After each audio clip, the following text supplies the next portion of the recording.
오늘 우리가 살펴볼 시편 40편은 현재 어려운 상황에 처한 다윗이 첫째, 하나님께서 과거에 자신에게 베풀어 주신 구원의 은혜를 감사하며 찬양하는 내용을 다룹니다. 그리고 둘째, 과거에 역사하신 하나님께서 이번에도 동일하게 역사해 달라고 간구하는 내용을 다룹니다. 전반부 1절부터 10절은 다윗이 과거에 경험한 하나님의 구원의 은혜를 찬양하는 내용이고요. 그리고 후반부 11절부터 17절은 현재도 그렇게 도우실 하나님께 간구하며 하나님을 기다리는 내용을 다룹니다. 오늘은 전반부의 내용을 함께 살펴보도록 하겠습니다. 과거에 다윗은 어려움에 처했었는데요. 그때 하나님께 간절하게 기도했습니다. 그러나 하나님께서 즉각 응답해 주시는 않으셨습니다. 하나님께서는 다윗을 기다리게 하셨고 가장 정확하고 선한 하나님의 타이밍에 다윗에게 응답해 주셨습니다. 그래서 하나님께서 일해 주실 때까지 다윗은 하나님을 기다리며 하나님께 부르짖었습니다. 1절 말씀입니다. 내가 여호와를 기다리고 기다렸더니 귀를 기울이사 나의 부르짖음을 들으셨도다. 1절을 보면 기다리고 기다렸다는 표현을 하고 있는데요. 이 단어는 히브리어로 카바라는 단어입니다. 이것은 맹목적이거나 막연한 기다림을 의미하는 것이 아니라 어떤 일이 이루어질 것에 대한 확신을 가지고 기다리는 것을 뜻합니다. 다윗은 하나님께서 분명히 자신을 구원해 주시고 선하게 인도해 주실 것을 확신하며 기다린 거예요. 인상적인 것은요, 다윗이 기다린 것은 단순히 구원이나 행복한 결말이 아니라 먼저는 여호와 하나님 그 자체였다는 것입니다. 이것은 그가 무엇보다 하나님과의 인격적인 교제를 우선하고 있다는 것을 우리에게 보여줍니다. 그는 무엇보다 하나님의 임재 그리고 하나님과의 인격적인 교제를 간절하게 기다렸던 것입니다.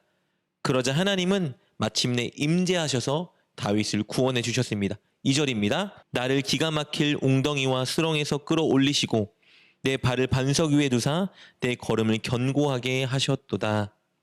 다윗은 하나님께서 그를 기가 막힐 웅덩이와 수렁에서 끌어올려 주셨다고 노래하고 있습니다.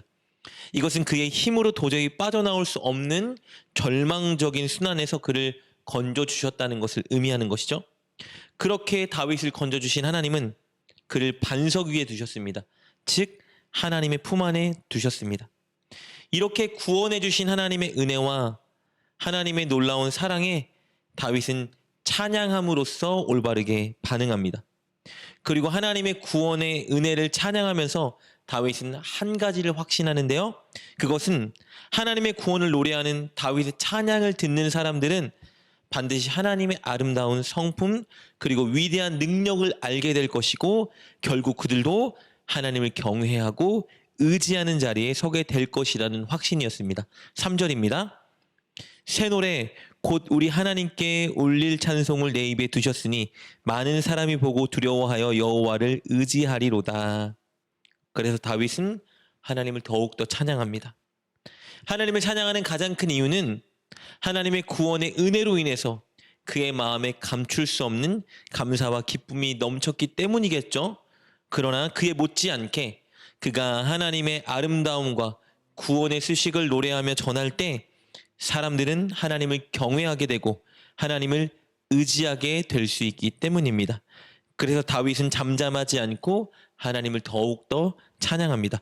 9절 10절입니다. 내가 많은 회중 가운데서 의의 기쁜 소식을 전하였나이다. 여호와여 내가 내 입술을 닫지 아니할 줄을 주께서 아시나이다. 내가 주의 공의를 내 심중에 숨기지 아니하고 주의 성실과 구원을 선포하였으며 내가 주의 인자와 진리를 많은 회중 가운데서 감추지 아니하였나이다. 이렇게 다윗처럼 하나님의 구원의 은혜를 맛본 자는 결코 잠잠할 수 없습니다. 그 아름답고 놀라운 하나님의 은혜를 전하지 않고는 견딜 수 없는 것이죠.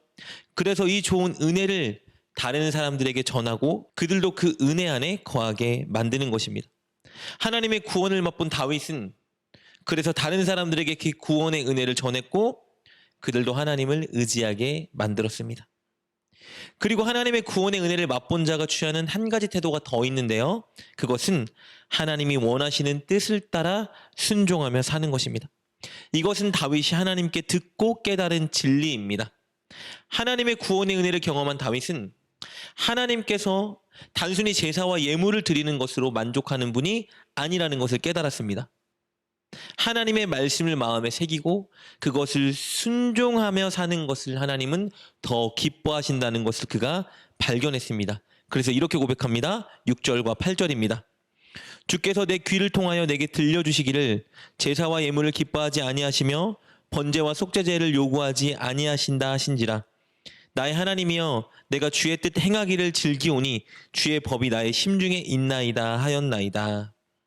이 말은 예배 자체가 필요 없다는 말이 아니라 우리가 삶의 현장에서 하나님 말씀에 순종하는 삶을 살면서 하나님께 예배를 드릴 때 하나님이 그 예배를 기뻐 받으신다는 의미일 것입니다. 이렇게 하나님의 구원의 은혜에 감사하는 자, 그 은혜를 바라보는 자는 반드시 하나님 말씀에 순종하는 삶을 살게 되는 것입니다. 그렇다면 오늘 다윗의 찬양은 우리에게 두 가지 도전을 주는데요. 첫째는요, 하나님께 받은 은혜가 있다면 우리는 늘 그 은혜를 찬양하고 전해야 한다는 것입니다. 찬양은 단순히 노래만 하는 것을 의미하는 것이 아니라요, 사람들에게 전하고 나누는 것을 의미합니다. 우리는 하나님의 은혜에 감사하는 마음을 가지고 사람들에게 하나님의 그 은혜를 전해서 그들도 반드시 하나님을 의지하고 경외하는 자리로 인도해야 합니다. 그리고 둘째는요, 우리가 하나님의 구원의 은혜에 감사한다면 이제 우리는 하나님의 말씀에 순종하는 삶을 살아야 한다는 것입니다. 하나님께 감사하며 하나님을 의지하는 사람은 무엇보다 하나님의 뜻을 알기 위해 힘쓰고 그 뜻에 순종하기 위해 힘쓰게 됩니다. 즉 말씀을 알기 위해 힘쓰고 말씀에 순종하는 삶을 산다는 것이겠죠. 사랑하는 여러분, 우리는 모두 하나님께 구원의 은혜를 받은 자들입니다. 구원의 은혜뿐만 아니라 사실 날마다 셀 수 없는 하나님의 은혜를 받고 있습니다. 그렇다면 우리는 하나님의 그 은혜를 알리고 나누며 전해야 합니다. 그리고 하나님의 말씀을 알기 위해 힘쓰고 말씀에 순종해야 합니다. 그것이 진정 하나님의 구원의 은혜를 경험한 자가 취해야 되는 태도이기 때문입니다. 늘 그렇게 하나님의 은혜를 나누고 하나님의 말씀에 순종하는 하나님의 진정한 구원의 은혜를 맛본 저와 여러분 되시길 주님의 이름으로 축복합니다. 기도하겠습니다. 하나님, 우리를 구원해 주시고 날마다 셀 수 없는 은혜로 우리를 채워주시니 감사합니다. 하나님께 은혜 받은 자답게 늘 하나님의 은혜를 전하고 나누게 하여 주옵소서. 그리고 하나님의 말씀을 알기 위해 애쓰고 순종하는 삶을 살게 하여 주옵소서. 예수님의 이름으로 기도드립니다. 아멘. 오늘 말씀을 통해 깨닫고 결단한 것은 무엇입니까? 그것을 붙들고 하나님께 기도합시다. 그리고 그렇게 실천하며 하루를 살아가는 여러분 되시길 주님의 이름으로 축복합니다.